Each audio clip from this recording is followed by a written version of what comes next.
Well, hi everybody, Father Alex here. Welcome to another episode of the Godcast. I'm the Vicar of St Matthew's Church.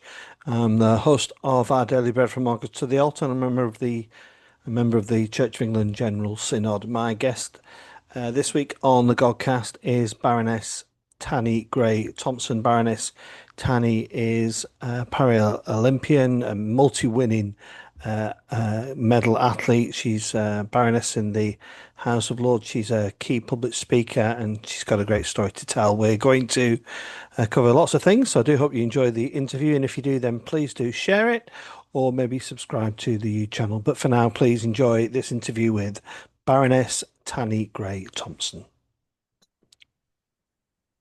Well, I'm delighted to say that joining me on the Godcast this week is Baroness Tanni Grey-Thompson, who doesn't really need an introduction, but Tanni, you are a lady that inspires me. So I'm really it's a real privilege to get you on the podcast. So thanks so much for coming on.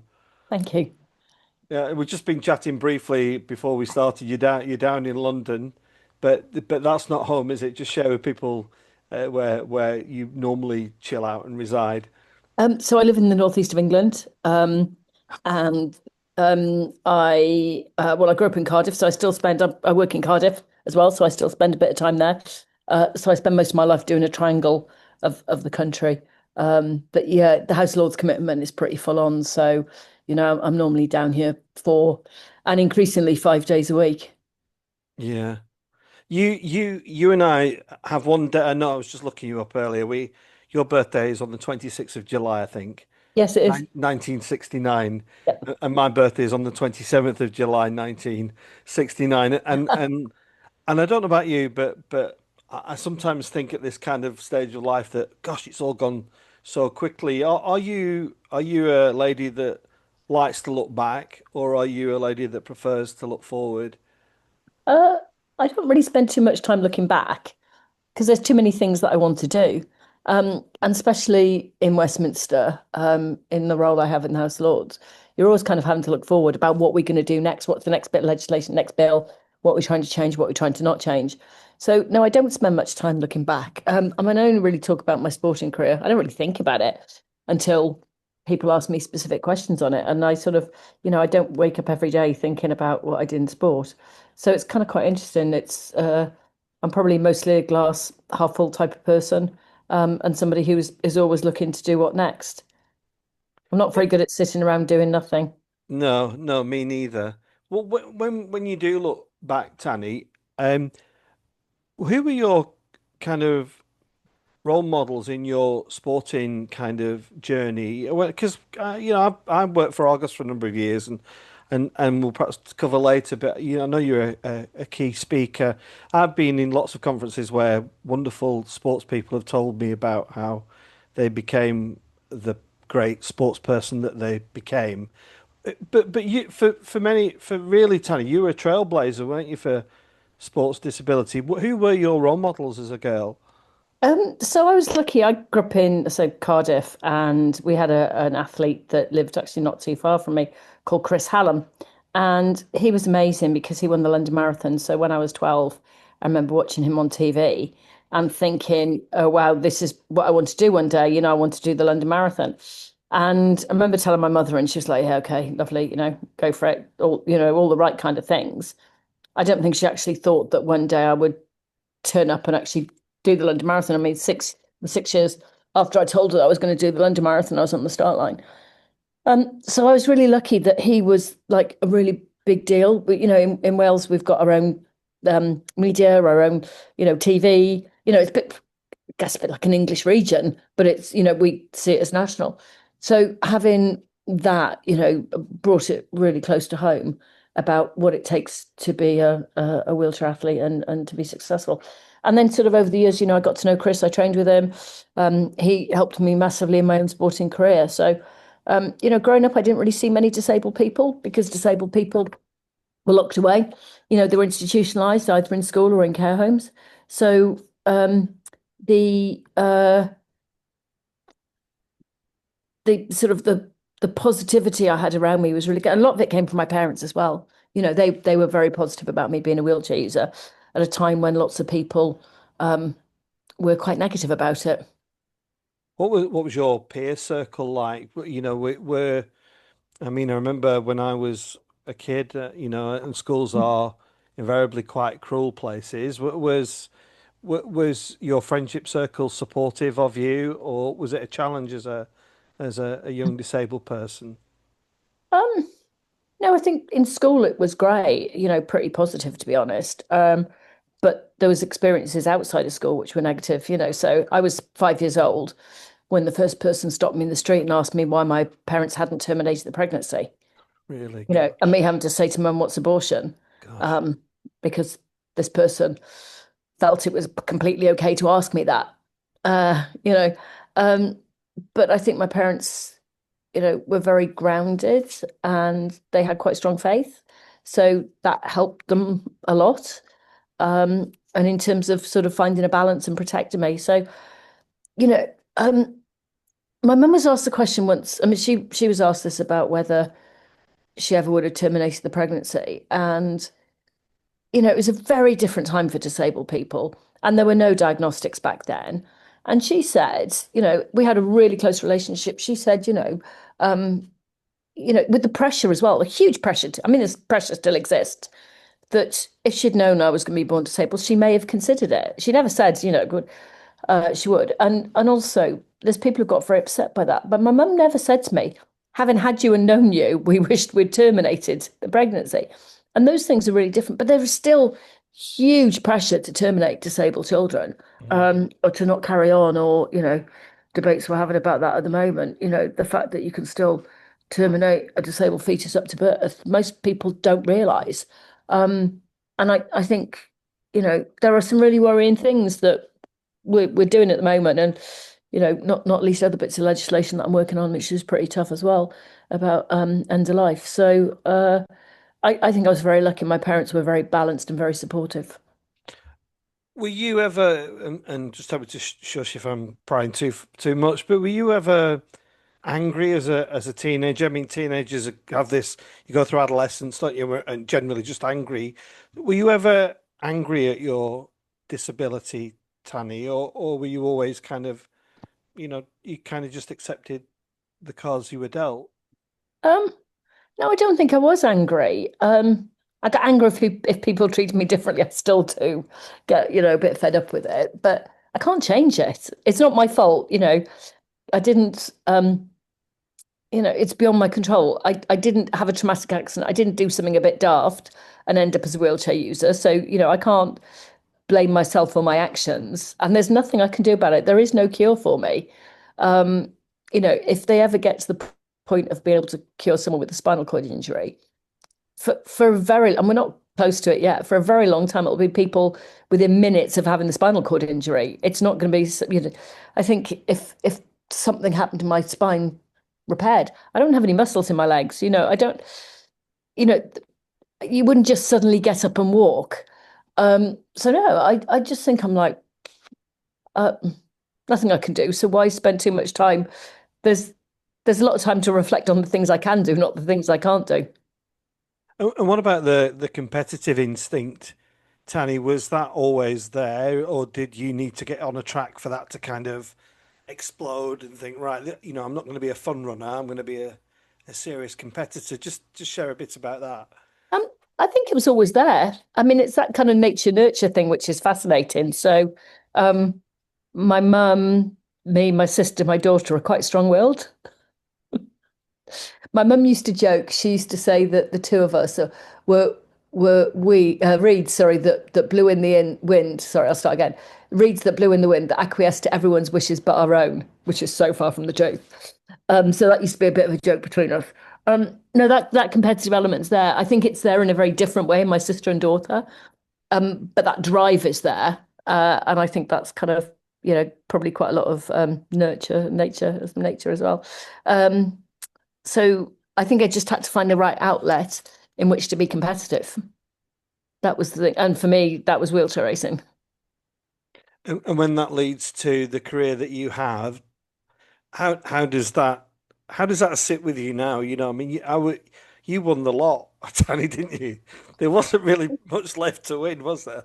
No, I mean, there's quite a few races I didn't win, but no, I kind of did pretty well. I don't know. You kind of take each 4-year cycle as it comes, and we used to train 12 to 15 times a week, 50 weeks of the year. My wedding was based around my competition schedule.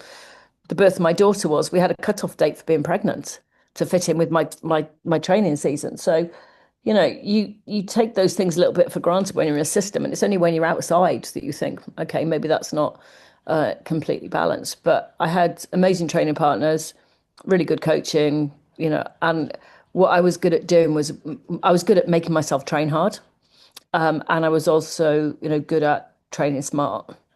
And you need natural talent, but you need to be able to make yourself do the things you're not good at, and that's where you get the real improvements. So I could push, you know, my top speed was incredibly quick, but getting to my top speed was always a bit of a struggle. So, every day in training, we used to do starts and pickups to get better. So yeah, I saw lots of very talented athletes who only did bits of the things they needed to do, where I think I was pretty just good at, doing everything. It's the chair design, the training, the sleep, everything else. I was pretty good across all those things. And then the results happen. The thoroughbred athletes often talk about the fine margins, and again, hawking back to my August days, I remember Sir Clive Woodward uh, giving an incredible talk to 200 managers or whatever it was about how it all starts with the stockings, and he was alluding to the fact that, if we're a team, we've got to look, we've got to identify as a team. And Mhm. also Adrian Morehouse was somebody else who did a wonderful talk. He won in lane, I think his group's called Lane 7 or something, and he won the medal from Lane 7. Just share a little bit about the fine margins, Tanni. You've alluded to it there a bit about you know, is that a difficult aspect of honing that skill to make sure the fine margins are being taken care of? Um, no, I enjoyed it. So I'm a bit of a control freak. So, that was all part of being good at sport. We now call it marginal gains. When I was competing, it was just called being good at sport.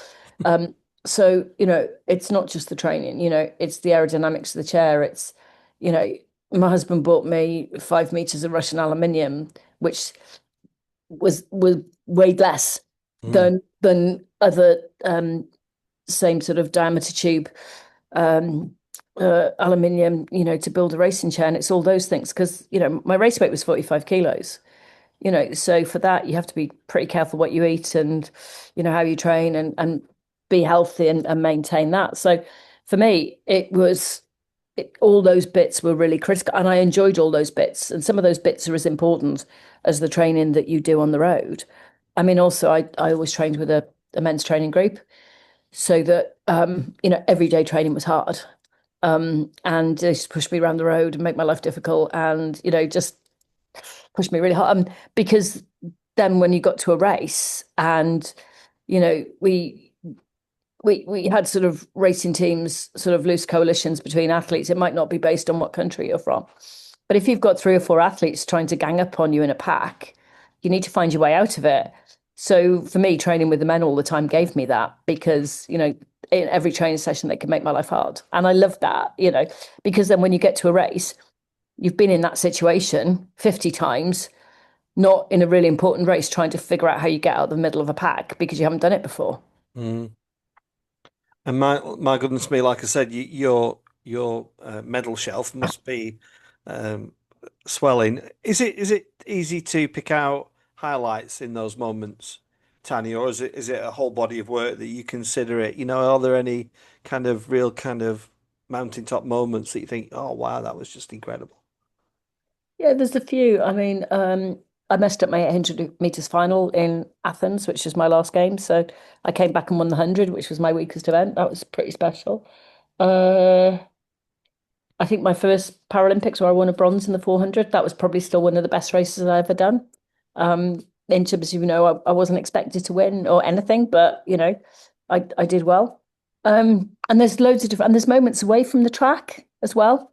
moments when you're with your teammates. I remember one of the games, it was the last night, we're sitting in the dining hall sits like 2,500, 3,000 people, and we're all sitting around, late at night having a coffee.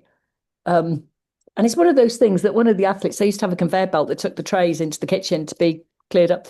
One of the athletes decided to get on the conveyor belt and go into the kitchen, which seemed really funny until he actually got into the kitchen and all the kitchen staff screamed and armed police came running down. So we still kind of talk about that many years on. So there's different moments. We never did awful stuff, but you have these sort of special moments, which are, it's not just about field of play. It's about all the other things that happened around field of play. Yeah. And what about when it all stopped, Tanny? I've had numerous sports people on. Paul Stewart, the ex-Tottenham striker, is somebody that stands out who talked about the real struggle for him Mm. losing that buzz, that Saturday afternoon, 3 o'clock feeling. Mm. Did you get any of that, or was it pretty transient for you to just? Um, I spent a lot of time planning my transition out. So at the end of every year, my father used to say to me, right, you haven't got any money, you haven't got a pension, you spent it all traveling the world. What are you going to do when you grow up? So I spent a lot of time thinking about and what that retirement would look like. But also, you could get injured, and your career's gone, or you could get deselected, your career's gone. So I always wanted to be in control of what next. So my plan actually was I was going to do law conversion. Um, and then I did lots of other things when I was competing, and I had the chance to come to the House of Lords. So, um, also, I've just got no regrets. But I think it's really important that you have something that fills that gap. So that, the biggest crowd I competed in front of was 110,000 people, and nothing will top that. That's pretty special. Mm. But you kind of also don't want it to. So I think a lot of sports people really struggle to think about life beyond sport. But for me, it was part of so much of what I did was thinking about what next. Mm. Um, and I think that's because Dave Moorcroft said to me many years ago, "You're a long time retired." And I think that's also, and important to remember. And also in my sport, I didn't make enough money to never work again. So, maybe if I was in that position, it might have been a bit different. But, you're conscious that you've got to pay the bills as well when you stop Mm. competing. So, there are all these things that, you know, kind of fitted around. You know, Tanny, the thing that's going in my mind is that this lady that I'm talking to is not just a champion for people with disability, but you're a champion for people. I'm very proud of my working class roots. I'm very proud, Lancastrian from Burnley, that because after your sporting career, it didn't stop, did it? And you go on to be decorated. Am I right in saying it was a CBE?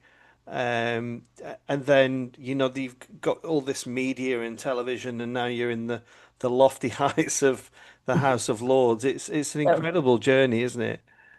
Yeah. So I mean, you don't compete to get an MBE or anything like that, but then you're very fortunate if you get them. So I got an MBE and OBE, then I was a DBE, some dame. So I'm a dame and a baroness, which is all a bit weird explaining to anyone who's not British. Well, it's weird explaining to anyone who's British what they mean. Um, so they're really lovely things. There's no responsibility that comes with being a dame. You know, there's a lot of responsibility that comes with being a baroness.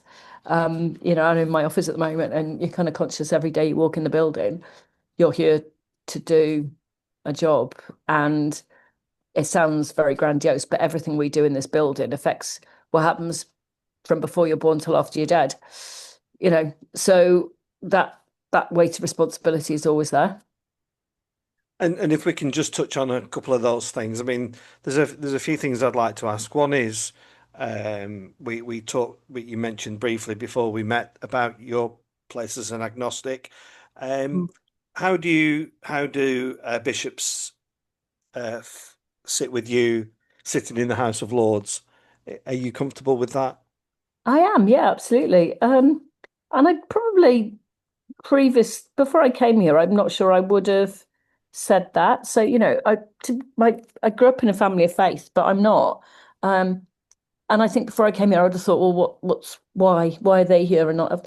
we actually have 28 different religions represented in the House of Lords in different ways. And actually, I think when you come here, you realize that actually listening to different people's views is really important. So we've all got really strongly held views in Lords. That's why we're here. Um, but actually, the biggest strength is you listen and you sense check what you believe all the time. And so, through my time working, with many of the bishops over different things, you come to realize that they have a huge contribution to make. And now, we have, our first female Archbishop of Canterbury, and amazing. And, I'm old enough to know that, women weren't allowed to be vicars or, just it didn't happen. And, that transformation within my lifetime has been, absolutely amazing, in terms of pushing towards equality. Yeah, and I absolutely rejoice with the new Archbishop of Canterbury being, well, first and foremost being an outstanding bishop and being female. But in my quarters, I've received an awful lot of uh, angst and anger the thought of a female archbishop, and I'm the spawn of Satan and all that. It just plays into the. I mean, it is. I mean, if it wasn't funny, it'd be awful because I mean, I think when you are a public figure, you've got to be thick-skinned. But it just shows you that nobody. I'm interested to know your thoughts, Tanny, because it seems nobody can seem to have an opinion without it being criticised or being, the vitriol. I've never known a time like it. What's the kind of vibe in the House of Lords as we see what's happening in our country at this moment in time? Wow. I mean, generally, the House of Lords is very polite. We've got a lot of rules around how we speak in the chamber. So, we can't call I each mean, other. in the coffee shop. I mean, in the I mean, the coffee coffee shop. Oh, well, yeah, but I think even the chamber's getting a little bit more fraught because we're having a huge amount of legislation chucked at us. We're doing really long nights. Everyone's a bit tired. So even the chamber's a little bit grumpy. But I think outside, in the coffee shops, people are kind of worried. This is really challenging times. And also, I think the cancel culture that we're in. You know, and I've felt this for a long time. You know, I get really distressed actually by the cancel culture at university about, deplatforming and, yes, there are certain people who I don't think should be invited to speak at something like a university, Um, but actually, I think there's a lot of people you need to listen to and understand. And what we've seen with the cancel culture is, one person standing up and everyone cancel them. But then what happens when that turns on you? And it's a very negative place to be in terms of not listening to other people's views. And you should be able to disagree with people. Although, then that filters into the wider political frame where we're seeing so many wars going on around the world. It's pretty horrendous. But you know, I think there's something we really have to tackle on, freedom of speech. Again, on the other side, you hear people say, well, I've got freedom of speech. Well, you might have freedom of speech, but it's not freedom of consequences, and we need to be a little bit more tolerant in terms of, different people's views and understanding. Um, when I was at uni, you kind of relished listening to people who had different views of your own, because that was deemed really important rather than just shutting people down. And I do worry, um, you know, at the moment, I thought we'd be further on in our you know, women's rights and disability rights than we are, and women get shut down so quickly for having an opinion. And I just think that is really worrying. Yeah, yeah. I find. I mean, I came from a secular world into a religious world, not being a Christian all my life, and just within the institution of the Church of England, the misogyny towards females. I've been staggered. I've been within it for 10 years, and I stay in it because I think you can affect change from within, and you can't affect change from uh, without. Just on the assisted suicide issue, Tanny. Mm. Um, what's your instincts about where this is going to finish? Where's the end line? No pun intended. And what's your own view, if you're happy to share it? Yeah, I mean, I've been very public in my view. I think changing the law is pretty bad. Because if you look at other jurisdictions around the world, pretty much all of them have changed, either through practice or through the court system. In Oregon, which seems to be the favoured country at the moment by those who want to change the law. It was Oregon for a bit, then it was Canada, then Canada's just gone completely off the wall and back to Oregon. It's in Oregon being a burden is one of the biggest reasons people request it. Now, for me, that's part of family life. And you know, uh, it it's really worrying in terms of I think how it changes our relationship with society, how it changes our relationship with doctors, and I think it's a pretty badly written bill.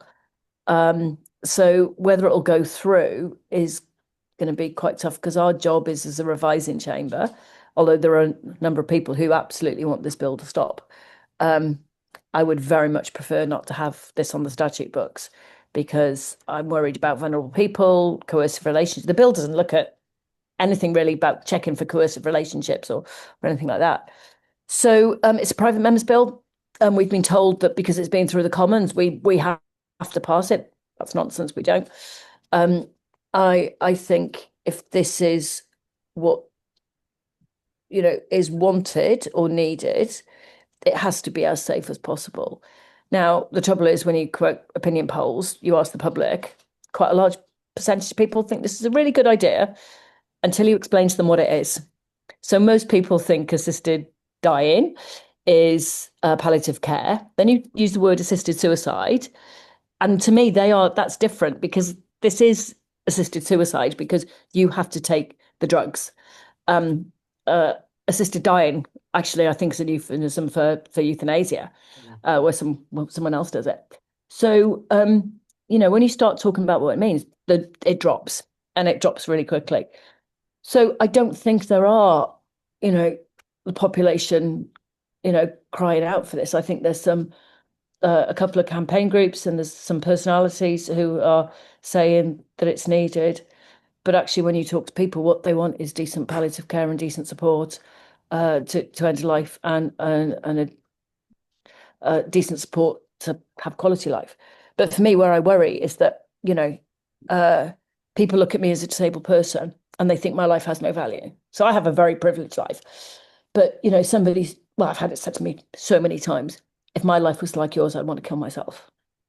And I thinking, okay, so that's me. What about a disabled person who's struggling with no work, poor housing, poor social care, all these things? What happens to them? And I do think, we're mark of a society is how we treat our most vulnerable. And with this bill, our most vulnerable people will be under massive threat.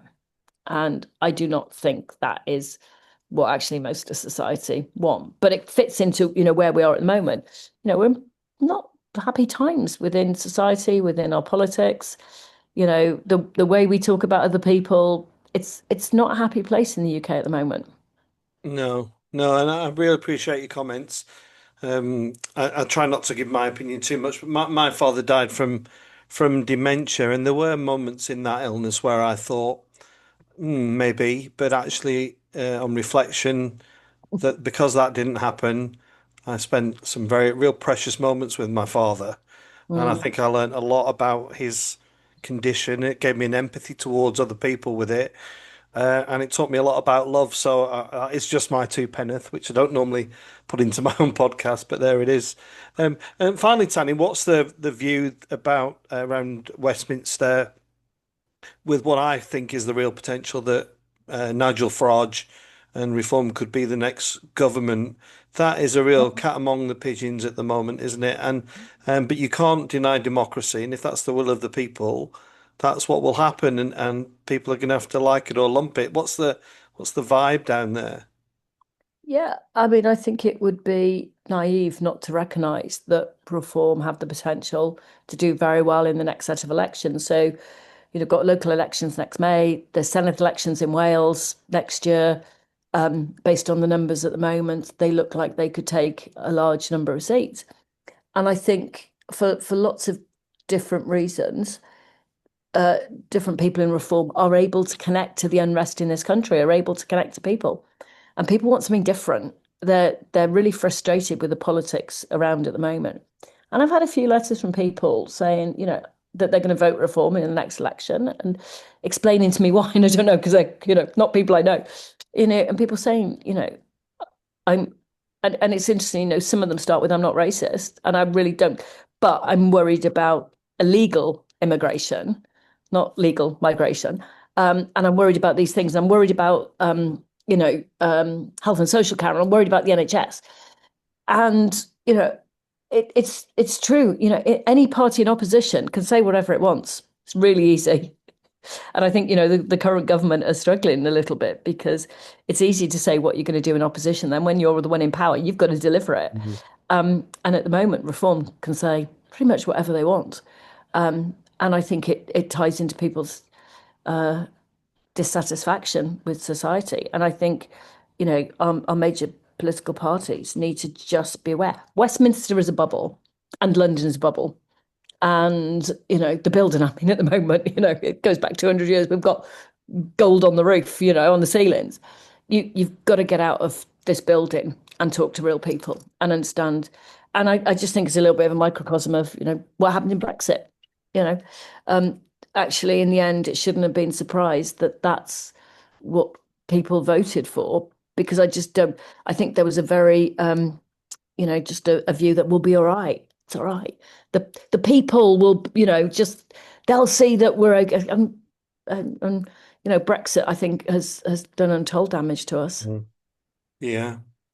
Oh, well, Baroness Dame, OBE, MBE, Annie, Mrs. It's been lovely talking to you. Just finally, when you're not in this bubble, what is your kind of, what do you like to do to chill? What's your kind of go-to kind of thing?